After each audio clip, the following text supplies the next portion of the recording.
what happened with Deepseek, the world's first reasoning model that's open sourced.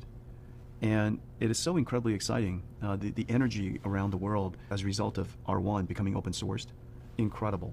Why do people think this could be a bad thing? I think it's a wonderful thing. Well, first of all, I think from an investor perspective, there was a mental model that the world was pre-training, and then inference.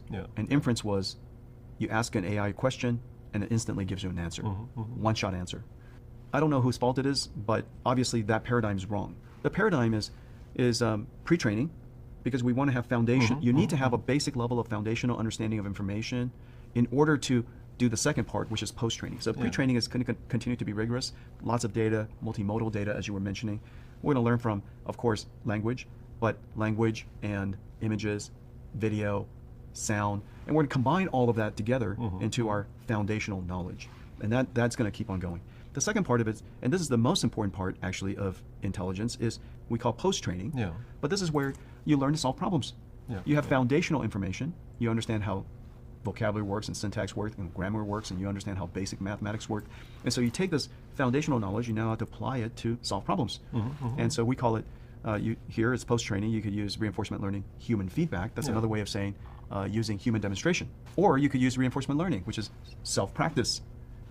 Or you could use reinforcement learning with another AI, a coach, right? And so there's a whole bunch of different learning paradigms that are associated with post-training. And in this paradigm, the technology has evolved tremendously in the last 5 years, and the computing needs is intensive. And so people thought that, oh my gosh, pre-training is a lot less. They forgot that post-training is really quite intense. And then now the third scaling law is the more reasoning that you do, the more thinking that you do before you answer a question, the better. Of course, there are many things that we've memorized. What's the square root of 64? I mean, you just kind of memorize that. You could reason about it, but you don't have to.